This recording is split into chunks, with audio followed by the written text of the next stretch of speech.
किसी सिद्ध पीठ पर चढ़ाया हुआ प्रसाद घर आए तो हमें घर के मंदिर पर चढ़ाकर ग्रहण या वितरण करना चाहिए क्या?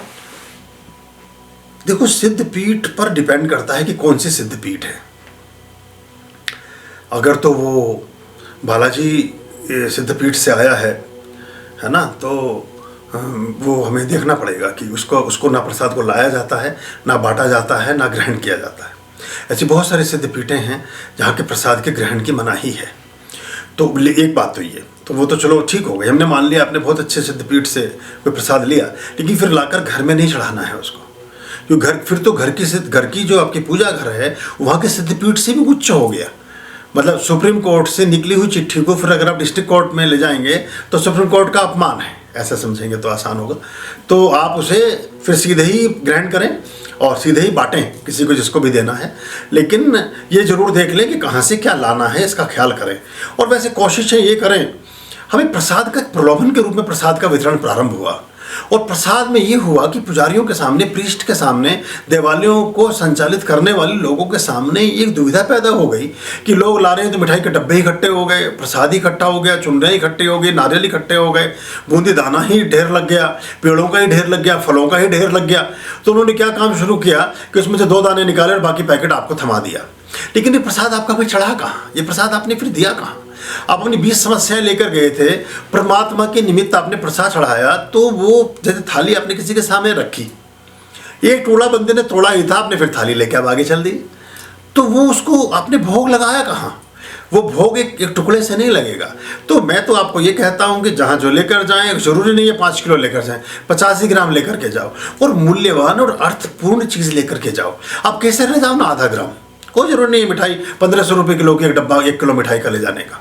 आप छोटी चीज़ लेकर के जाएं, और वो फिर ईश्वर में, क्योंकि हम भेड़ चाल है हमारी, हम एक जैसी चीज़ों की पुनरावृत्ति में लग जाते हैं। सब जा रहे हैं, सब बूंदी दाने लिए जा रहे हैं 5-5 किलो। वो देखिए कि पहले वाले बूंदी दाने का क्या उपयोग हो रहा है।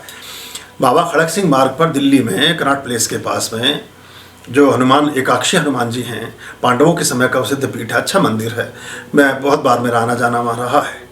वहाँ पीपल के पेड़ के नीचे एक व्यक्ति बैठता है थैला लेकर के, चाहे उसे 1000 रुपये किलो की मिठाई आप दें, चाहे 5000 रुपये किलो की दें, चाहे 100 रुपये किलो की दें, चाहे 30 रुपये किलो का कोई गुलदाना आप उसे पकड़ाएं, वो हाथ फैलाएगा लेगा और थैले में, हाथ फैलाएगा लेगा और थैले में, वो थैले में शाम तक उसका थैला भर जाता है, वो 8-10 किलो का। शाम को बाद में जाके पेड़ के नीचे उसका ढेर मार देता है, वो वहाँ फेंक करके चला जाता है। तो आप ये देखें कि प्रसाद, क्योंकि खा तो सकता नहीं, और चूँकि अभ्यास यंत्रवत हो गया है, क्योंकि अब दृष्टि तो इस बात पर रहती है कि प्रसाद के साथ साथ कोई 10 का नोट हो तो उसे जेब में रख लें और प्रसाद को थैले में डाल दें।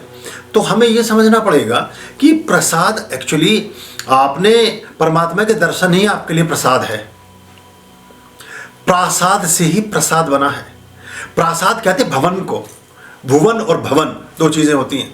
तो जैसे आप भुवन में पहुंचते हैं, परमात्मा के आश्रम में पहुंचते हैं, उसके घर पर जाते हैं, उसका आपको देख लेना और आपका उनको देख लेना ही प्रसाद है।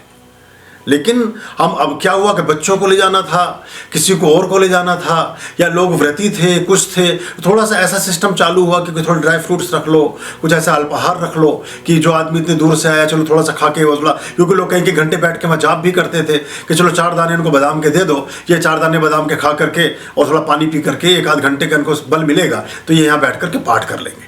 तो प्राय प्रसाद अगर ले जाते हैं तो मैं तो आपको ये कहूँगा कि उसे वापस ले ही नहीं, प्रणाम करें उनको, या गेट के बाहर वहीं निकलते वहीं बांट दें जिसको भी बांटना है, जिन लोगों को बांटना है। घर तक लाई ही नहीं, खुद ग्रहण भी ना करें उसमें से। जो चीज़ आपने निकाली है उसको स्वयं, आपने 1.25 किलो पेड़े लिए, आपने आधा किलो बर्फ़ी ली, कुछ भी लिया, आपने उस बर्फ़ी के साथ कोई मनौती भी ली। आपने कहा कि जो मेरे पिताजी बीमार चल रहे हैं, इनका स्वास्थ्य ठीक हो जाए, मेरे जो मित्र हैं उनको कैंसर डिटेक्ट हुआ है वो ठीक हो जाए, वो कुछ भी, कोई, देखिए बहुत कम 1% ऐसे लोग हैं कि जो बहुत प्रसन्न होने के बाद, जो बहुत कार्य की सिद्धि के बाद धन्यवादी होते हों। हमारे यहाँ तो अगले अनुष्ठान में नहीं आता आदमी, जैसे उसको नौकरी लगती है, जैसे उसका काम चलता है, फिर उसको फुर्सत नहीं आने की। धन्यवाद के लिए हमारे पास समय ही नहीं। 1% भी व्यक्ति ऐसे नहीं हैं जो मंदिर में इसलिए जाएं कि तूने बहुत सुखमय जीवन दिया, तूने बहुत निरोगी जीवन दिया, तूने बहुत अच्छा जीवन दिया, हे परमात्मा मैं बहुत शांत हूँ, हे परमात्मा मैं बहुत प्रसन्न हूँ, हे परमात्मा मैं बहुत खुश हूँ और ये मैं प्रसाद तुम्हें चढ़ाता हूँ। 1% भी नहीं है। मांग के साथ, गिव एंड टेक के साथ संबंध चल रहा है। तो वो आपका क्या चीज़ का चला कि मेरी जो बाधा, मेरा जो अवरोध, मेरी जो नौकरी लग नहीं रही है, हे परमात्मा मेरी नौकरी लगाना। और वो जो अवरोध जिस चीज़ से कटना था उसे फिर उठा के खा लिया। नौकरी लगेगी कब फिर? बीमारी खत्म करने गए थे, वो प्रसाद खा करके बीमारी फिर अपने शरीर में वापस ले ली, तो वो कटा कहाँ आपका, वो खत्म कहाँ हुआ? तो सार्थक पूजा करें, सार्थक चीज़ों की तरफ चलें और सम्यक दृष्टि से आंख नाक खोल करके चीज़ों का प्रयोग कर, यंत्रवत ना बने। बेचारे मंदिर के मैनेजमेंट वाले बहुत परेशान हैं। वो या तो वो से बाहर बेचते हैं, दुकानों पर बाहर चला जाता है। नारियल 100 बार चढ़ चुका है एक नारियल, तो चुनरी चढ़ रही है वो 50 बार चुनरी चढ़ चुकी है। जो काजल की, मैंने बताया था इस बारे में, काजल की डिब्बी में काजल ही नहीं है, सिंदूर की डिब्बी में सिंदूर ही नहीं है, नेल पेंट की डिब्बी में नेल पेंट ही नहीं है, बस वो रंगी हुई हैं, अंदर से उनमें रंग का रखा, सील की सील बंद है, आ रही है जा रही है, आ रही है जा रही, कोई लेना देना नहीं उससे। परमात्मा भी सोचता होगा बैठ करके कि भगवान ने तो बुद्धि दी थी, भगवान ने मनुष्य को बुद्धि दी थी, ये मनुष्य कैसा हो गया।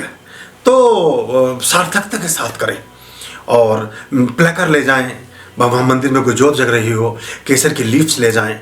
अब जैसे उदाहरण के तौर पर हनुमान जी के मंदिर में गए हैं, रुद्रात्मकाय हुम फट स्वाहा 5-10 लीफ उसमें पकड़ें प्लेकर में और दिए पर जगा दें, प्रणाम करें और चले आए। बहुत बड़ा काम आपने कर दिया। कोई बड़ा दिया जल रहा है, शुद्ध वहाँ चास ले जाएं, रूह ले जाएं, उसे दे दें। आप कहीं अगर आप रूह चमेली, अच्छा रूह चमेली आपको मिलता है, हनुमान मंदिर में जा रहे हैं और पुजारी जी को कहें कि मैं रूह चमेली ओरिजिनल लाया हूँ, या भगवान जी का जब चोला चढ़ाएं उसमें मिला देना, तो वो भी प्रसन्न होंगे, अच्छी चीज़ भी चढ़ेगी और वो 8 दिन तक आपका, या 5 दिन तक, या 7 दिन तक, या 24 घंटे तक वो आपका एक बड़ा काम हो जाएगा। बाकी चीज़ों से बचना चाहिए। अब ये एक बड़ा एक आडंबर सा बन गया और इसमें दूषण बहुत ज़्यादा है, इसको थोड़ा समझना पड़ेगा तो अच्छा रहेगा, ये हमें ऐसा समझना चाहिए। ऐसे ये भी कहा गया कि भंडारे में अगर आप कोई सार्वजनिक रूप से कि भंडारा लगाते हैं तो उसका भोजन भी खुद ना ग्रहण करें।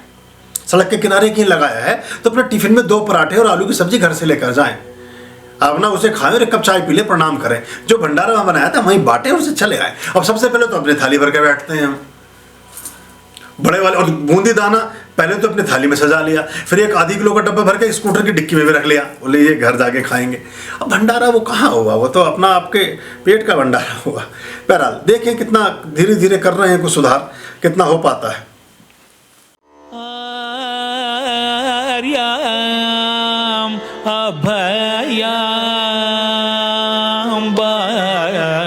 भज रे चित संततम आर्याम